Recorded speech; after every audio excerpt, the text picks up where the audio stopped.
Has water been restored? How's the water situation at the Guy V. Lewis facility?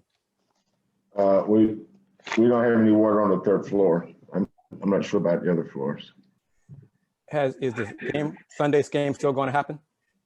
Yes, we have water. Everything's good at the Wichita Center, so as long as it's good there, we're fine. Okay, thank you. All right. If you have a question, again, please raise your hand and I will get to you as quickly as I can. Please let me know if you have a question. We'll go to Jerome Solomon from the Houston Chronicle. Jerome, go ahead, sir. Coach, how are you, sir? Hey, Joe. Hey, a couple months ago when I was talking, you made mention of you're getting a Medicare card.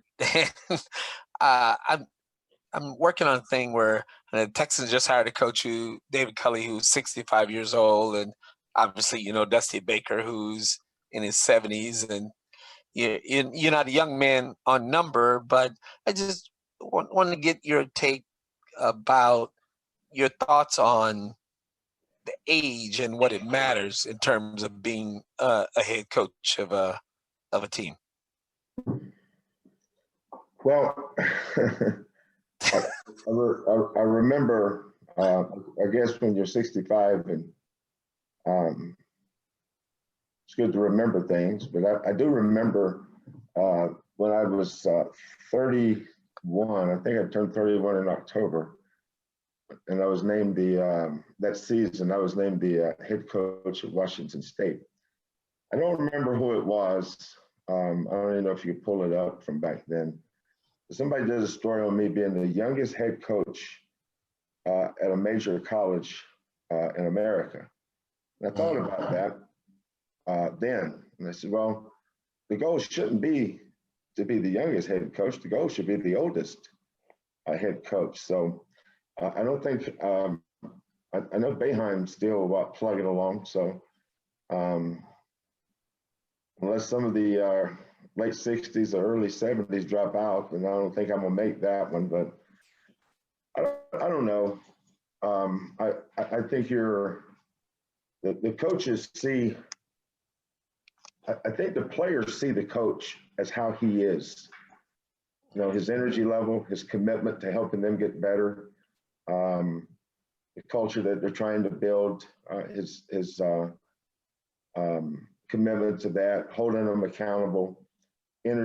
Just effort and energy and attitude. I try to be good in all three of those areas every day. There's coaching is so much harder today for young coaches. I don't think older coaches really care what people think about them anymore. We're old enough to know better. But I think because of so much social media and know-it-alls and people think they got all the answers, I think that bothers some of the younger coaches, and I've talked to them about that. As you get older, you realize that it really doesn't matter what people think. Yeah. I think that's one of the beauties of being older, is that you're able to focus on your job. Like we lost a disappointing game last night. When you're 65 and you lose a game like that, your total focus on, there's nothing else but how do we learn from that? How do we get better from that? Let's break down. Why did this kid not play better? Why did this kid not follow the game plan? And this kid's we knew this kid was going to be a shot fake guy. Why did we go for shot fake? So I think when you're older, you don't focus on anything but your team, and you eliminate the noise. I think that's an advantage of being older. Yeah, is part of that eliminating the noise also just the stage of life that you're in, because when you're 30, you got the wife, you got the toddler, you got I can't lose this job. No, and I think you worry about trying to please too many people. And I think what outside people say, I think it matters is you're trying to, you want people to say good things about you, and when they don't, I think it bothers you. Wait. So when I dog you in the paper, that don't bother you? No. I'm kind of at the KMA stage in my career. So is Dusty. Dave, Coach Culley, I don't know him, but he's not quite there because this is his first shot at it. but Dusty is. I enjoy coaching. You know, I know how to coach. I don't know how to do anything else. I don't think I'd be very good at anything else. I don't know if I'm smart enough to, you know, go off and do other things. You know, there's a lot of people out there that you know, because of opinions, think they know what they're doing, but you know, coaching is not easy. You know, as I've gotten older, I've noticed that I have so many young coaches that, you know, either a call or text for advice, and you know, I try to help them a lot. But for me personally, I'm still learning. You know, I still like to learn. You know, I'm still in the information gathering stage. I think when you lose a game, I think that's when the coaching part is really fun. I don't like losing, but you know, we're 17-3. We're not 3-17. You know, when you lose a game like last night, I watched the film twice, 2 different ways, offense, defense, and together, and I've got a good idea of what happened. You know, Cougar basketball can either be a noun or an adjective. You know, for us, it has to be an adjective. It can't be a noun. It has to be an adjective. It has to describe who we are, and we have to be that guy. Wichita State played against Galen Robinson's Cougar team last night. He didn't play against this Cougar team. This Cougar team didn't play Cougar basketball. You know, we're used to punking other teams. We're used to hitting people upside the head. Well, we got hit upside the head last night. Tell it like it is. That's the truth. You know, and we still had a chance to win. You know, we don't see the linebacker cheating the out pattern and just took off and ran. And, you know, we would have been a lot better than, but, you know, those things happen. And I enjoyed getting them into the gym this morning. I made them come in early this morning and watch the film. I said, if I'm pissed off, then I'm gonna be pissed off at you too. Right. We watched film this morning. I prepped them for practice this afternoon, and we're going to go see if we can't get better from the things that we didn't do well last night. But I do that at 38. I do it at 58. I'll do it at 68 if I'm still coaching. That's just who I am. You know, I'm not Kelvin Sampson, 65-year-old basketball coach. I'm Kelvin Sampson, the head coach at Houston. The age to me is irrelevant, and I don't say that because it's an easy thing to say. It really is to me. And I don't have toddlers, but I have grandchildren who are toddlers, so that's a good phase too. You're at the KMA stage when you have grandchildren, because when things aren't going well, I always can think, you know, Maisie and Kylan thinks Papa K is pretty cool. And that's always good, right? That's always a good thing. That kind of puts it in perspective. Thank you, Coach. Appreciate it. We'll go to Okay. Joseph Marte with the Chronicle. Joseph, go ahead with your question, please. Hey, good morning, Kelvin. Good morning, Joseph. Kelvin, I heard part of it last night, but had to jump off with deadline. But what's the plan, so to speak, moving forward with Fabian in terms of how much you'd like to, you know, see him get in games? Is it by opponents, you know, matchups, by minutes? How are you looking at things right now? Well, I saw him early this morning, and he was fine. You know, our schedule keeps. I mean, we have no idea what our schedule is next week. For instance, I didn't know what our schedule was this week. We just added the Wichita State game win last Saturday. No, Monday. I think we added it on Monday. I mean, everything is so jumbled. But we had a plan. I think I don't even remember the original schedule, and that's not because I'm 65. I just got a million things on my mind. I think we were going to play Memphis at home on Sunday, and I think we were going to play East Carolina at home on Wednesday. Right. Both of those got canceled. We were not going to play them in the Memphis game, but I think we were going to try to play them in the East Carolina game, and then we wound up playing them in the Wichita State game. I think we were up 30-19 last night when Dejan got his second foul, sat down. Justin got his second foul and sat down. And then the game changed. And next thing you know, instead of going to halftime up 10, we go to halftime up 1. But Wichita State hit some tough shots, man. I look back at the film and I say, you know what? We didn't guard the 3 well. We guarded the 3 really well. It's just sometimes the offense is better than the defense. But anything that Fabian did last night, regardless of results, was a positive. I thought he took one bad shot. He's been working on his 3-ball, and I think he was itching to pull the trigger on that, but that probably wasn't the time to do it. But that's why, in a game like last night wasn't ideal to play his first game of the year. But he came through it with no soreness the day after. So we'll certainly get him ready to see if we can't play him on Sunday. You mentioned early minutes and stuff. I don't know. That's not going to be the case. He'll play as long as he plays good. Yeah. You mentioned earlier in the week that at this point of year, it's not about practice, but as much as the layoffs is more about the rhythm part of it and keeping guys in rhythm. And the mental part. This is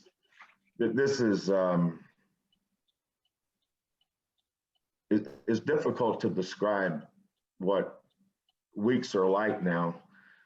It's just you're communicating with other coaches. I was talking to John Brennan twice last week about when we were going to, we got to go to Cincinnati. Where are we going to play that game? East Carolina's got to come here. Memphis has got to come here. You just take your schedule and just, okay, who do we play Sunday? Okay, Cincinnati. When's our next game after that? Well, think about it. We played South Florida on the 11th.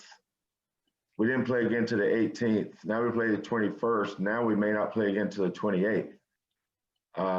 Nobody likes that. That's not the way to play. You're just 8 days off this time of the year is unheard of.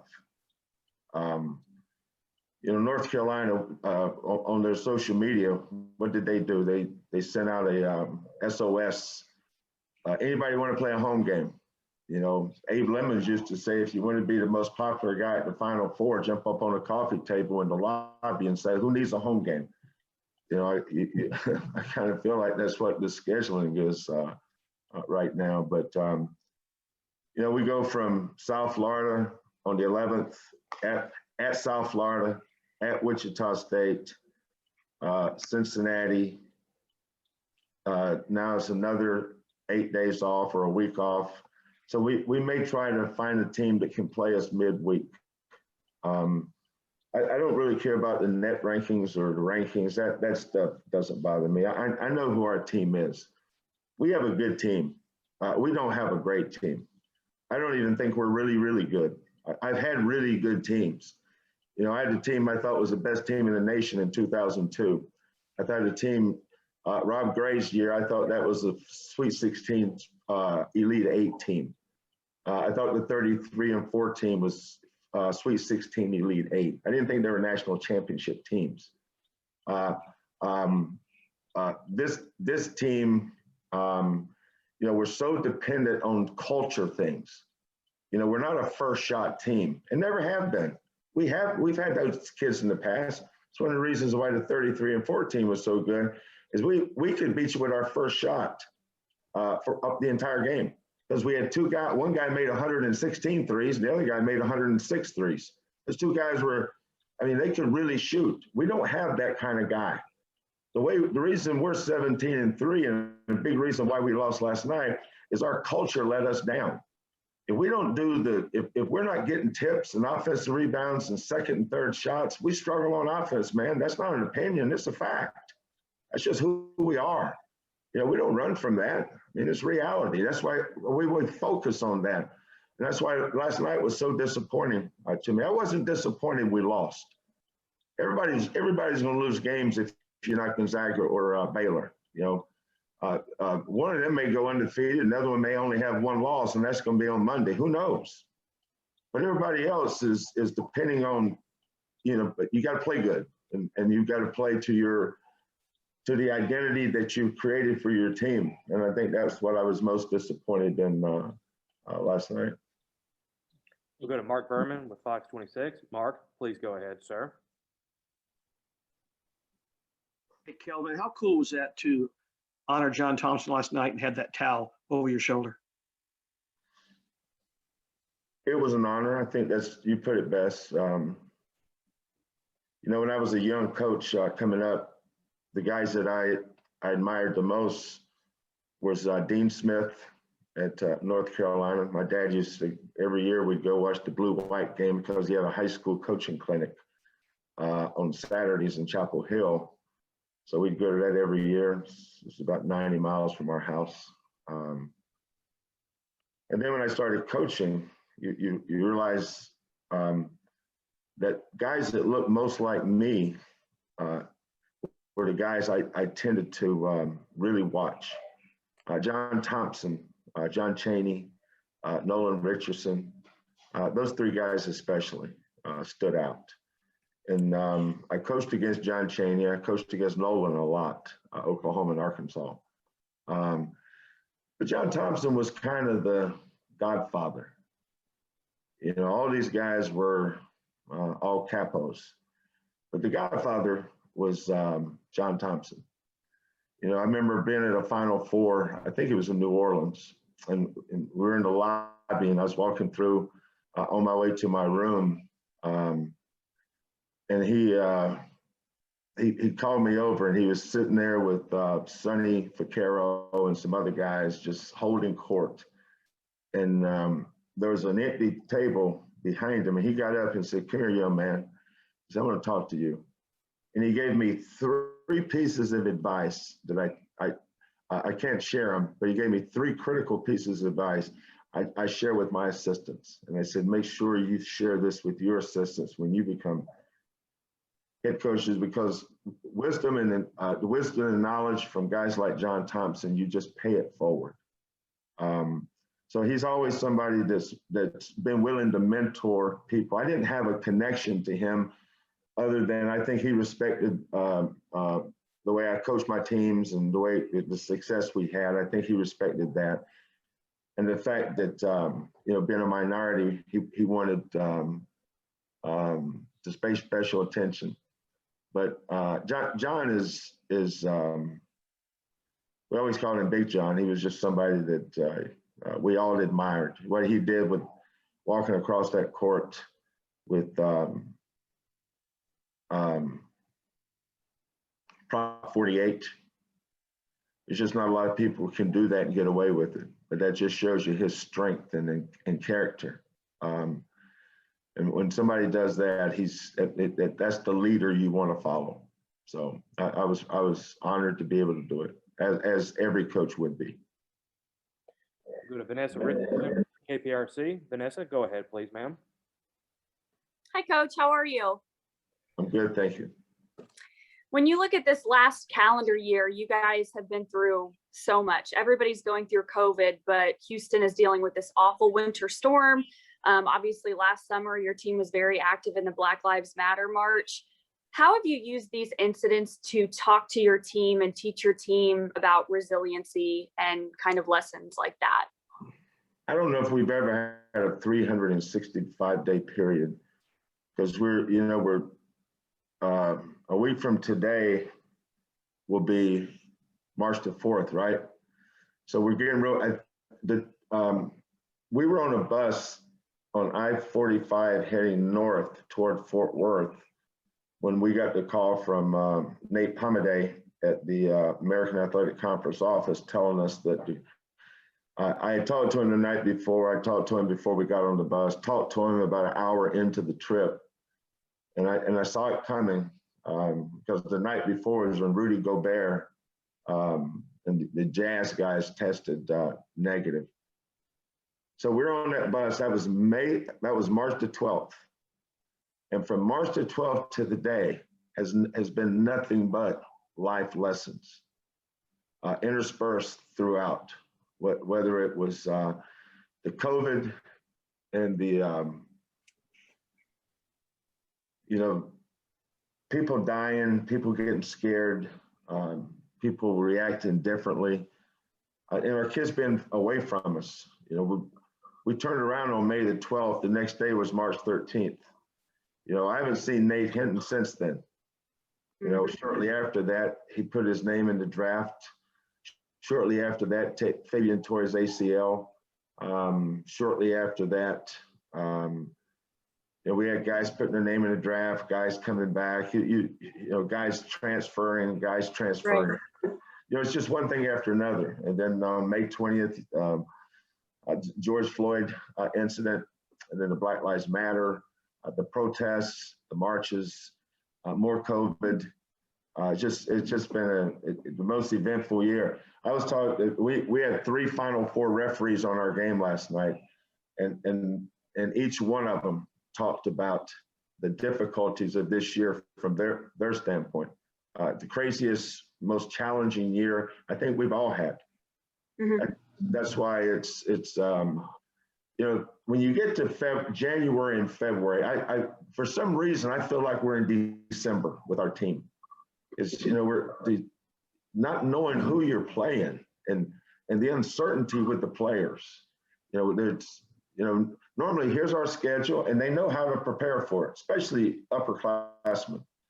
But now, like Cincinnati, 2 days ago, because we didn't have any power and we didn't have any water, we didn't know if we were going to be able to play that game.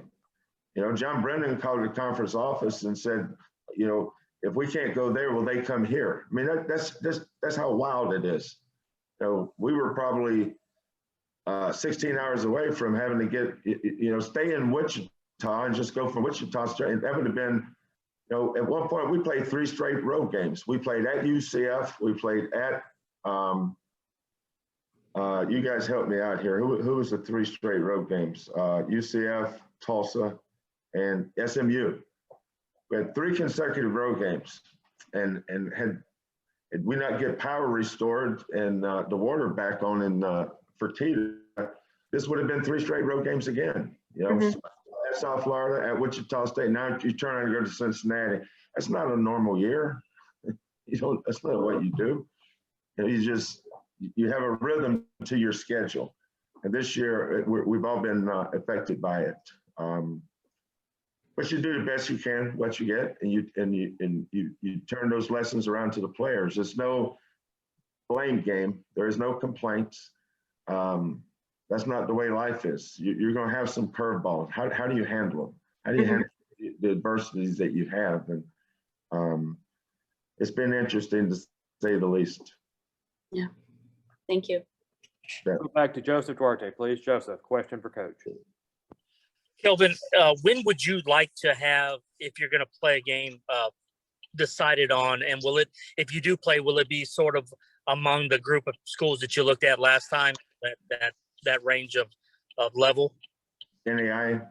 Well, or Division I AA or whoever's available. Not 1AA, but some of the other. Yeah, we don't have 1 AA in basketball. We're all Division I. Yeah, FBF and FCS. That's we're just Division I there, Joseph. But that's all right. You're from Texas. Football mentality. I get it. No, our kids need a day off. It's been interesting. It's the mental part, keeping these kids mentally strong. I'll give you a good example. These kids are planning for senior day.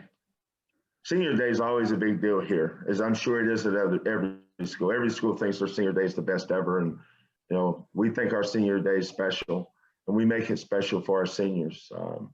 Like last year, we only had 1 senior, Chris Harris, and we really made that special. Red carpet, the videos, the framed jerseys, the montage, all that.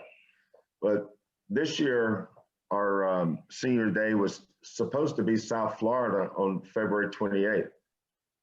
Well, it's not going to be, but we don't know when. So Justin's mother wants to fly in for the game, but because of finances, she wants to get the cheapest ticket she can.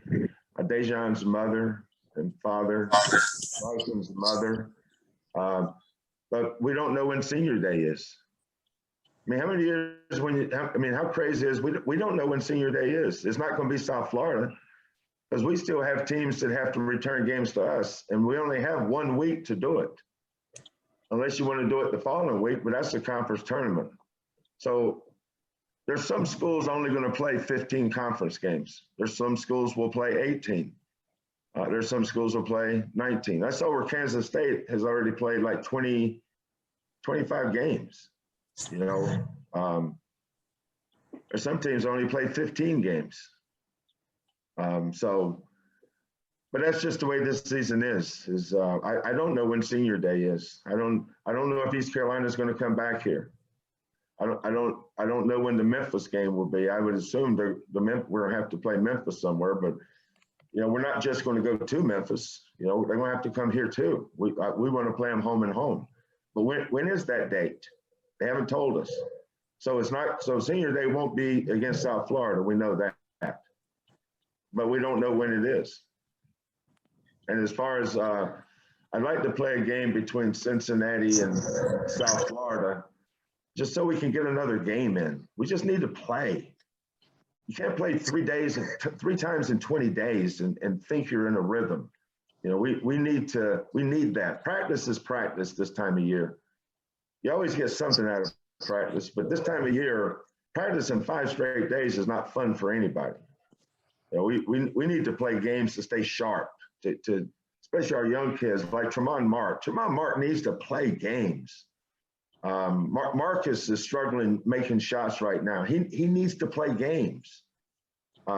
Get his confidence back a little bit. We've got so much stuff going on, and the only way we're going to get better as a team is this time of year is you have to play games. And right now is so sporadic. Just one game a week. You don't know if the next game is going to get played until 2 days before. It's just a blank show. Off topic, Kelvin, have you been able? Are you due for your second dose yet, or have you? Is that process completed? Next week. Next week, okay. We'll go to Chris Gardner, please, for another question. Chris, go ahead, sir. Coach, who are players to watch for the Bearcats? Well, there are 2 guys that are playing right now. Is the kid that was starting at point guard or would have been starting at point guard at Michigan, David DeJulius. Keith Williams has been a 4-year starter, arguably the best athlete in this conference. The 7-foot kid inside Boat. Davenport has come on and started playing well. You know, since they went off pause, since they came back, I think they've won 5 out of 6, 4 out of 5, something like that. John's a good coach. He's got a good plan. More than any team in the league, they try to score in the first 10 seconds of the shot clock. Very rarely do you see the shot clock under 15. If it is, that means they couldn't get a shot.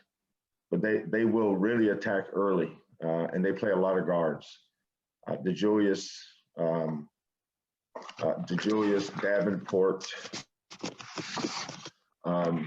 Keith Williams. We just had a meeting on these guys. I had a left brain, right brain thing going. We're talking about Cincinnati, and I'm still pissed off about Wichita State. Here it is. Their leading scorers, Keith Williams,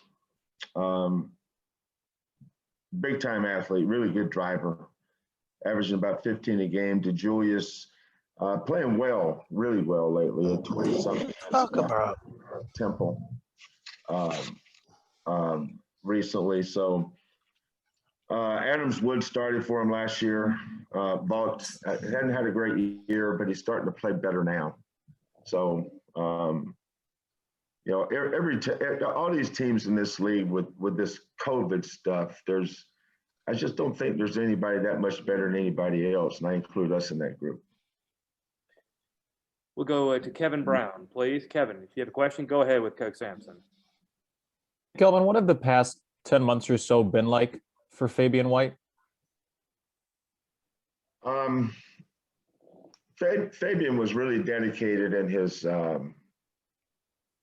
recovery process, his rehabilitation. And I give a lot of credit to Fabian and also to John Houston, our trainer, and our team doctors. Dr. Lowe is their family doctor that Fabian Sr., Fabian's father, really leans on. Just been real consistent and deliberate. I just keep coming back to the word dedicated. You know, he's a dedicated young man. You know, a lot of the seniors, knowing that this is a free year, you know, wouldn't risk coming back. But he pushed us. We did not bring up coming back. We talked about it early. But that just shows you how far we've come with technology, medical technology, that a kid can have a complete tear of his ACL in May, and he's playing basketball in February. And he could have played earlier. I mean, he could have played January.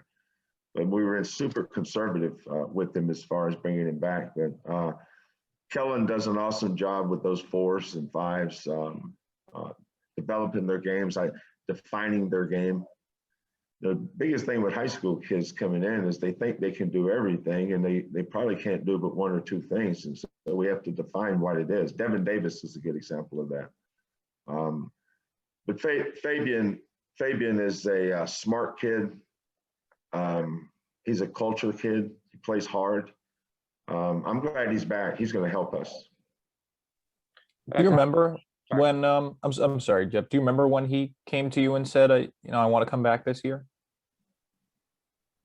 We said it to Kellen before. He told Kellen, and Kellen told me.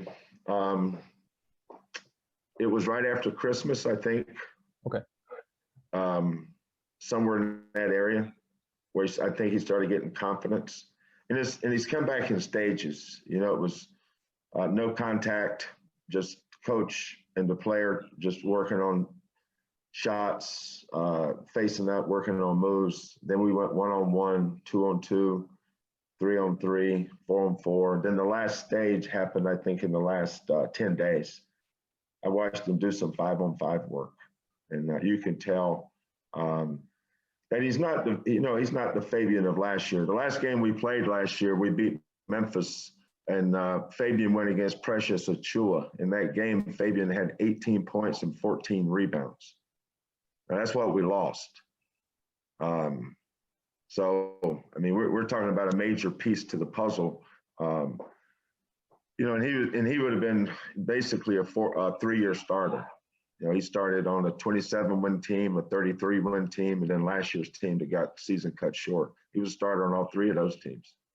So this being his senior year, I'm glad that he's getting back, and hopefully he can finish this year out and just keep gaining confidence each game, knowing that that's a major piece. You know, we've had a really good recruiting class with the kids we have coming in, but, you know, guys like Marcus Sasser and Tremont Mark, Fabian White, you know, you've got a really good nucleus of kids coming back next year. I got time for a couple more questions, guys. We'll go to Jerome Solomon with the Chronicle. Jerome? Yeah, Coach, I know you were breaking down like your analysis of previous teams of what that team could be, Elite 8, Sweet 16, et cetera.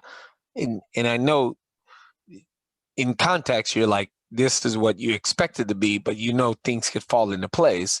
Well, with this team, how could it fall in place, especially with everything that we're dealing with, coronavirus and teams that played 20 games, 15 games, 30 games. I don't know if anybody get there, but yeah, you're not afraid of stepping on the court with anybody, right? No. I mean, you know, you think about the teams that we've beaten just in the last 3 or 4 years. We're up 20 on Oregon in the first half. I think Oregon won the Pac-12 that year. Beat Oregon, beat Arkansas by 30, beat Ohio State, should have beat Michigan, LSU, who else? Texas Tech. I mean, you know, those are games we've won. But I think the biggest thing I've had to teach this team is how to win games when your shot's not going in. Now, that's critical. Every team is different. You know, I've had great shooting teams. But I knew that this was not a great shooting team. There's a reason why people don't guard Giroux. He's tricked them a little bit, but sometimes that's fool's gold. Grimes is more of a scorer than he is a shooter. Now, Sasser is a good shooter. He's just not shooting well right now, but he is a good shooter. Good shooters go through those stretches. Gorham's strictly a lunch pail guy. He puts his elbow pads, knee pads, combat boots, eye black, grabs his lunch pail, and it ain't no Charlie Brown lunch pail. I mean, that thing's steel. That's just who he is. Gresham, hasn't had the kind of year I envision. I could go down the list, but this team has to have an edge. We have to play with a level of dog. You know what I'm saying, Jerome? If we ain't got that dog in us, we're gonna struggle, man. We're not gonna out-talent you because we're not shot makers. We have to outwork you. And, but your boys are not scared of anybody, though. Oh, heck no. Heck no. I mean, that's why I can't wait for practice today. I live for moments like this, man. I mean, I cannot wait for practice today. I'd like to get off this thing and throw that whistle around my neck and sprint to that court and grab them and say, look, here's how we're going to bounce back. Let's go. Here's A, B, C, 3 things we're going to do today. Let's go. That's the way I look at today. Coaches make their money. You make your money after losses. You don't make your money winning games. Winning games is you start thinking you're a little bit better than you actually are. Everybody goes through that. When you're young, you don't understand it. But when you've been through this many fights, I know how good we are. I know exactly how good we are. I know how good those other teams were. Other people didn't know, but that's because they didn't know us. If you drop in once a month and try to evaluate us, then you might as well stay home. I watch this team every single day. This team can play with a lot of teams, and we ain't afraid of them either. But today's practice, they're going to get reminded who they are. You mean, Coach.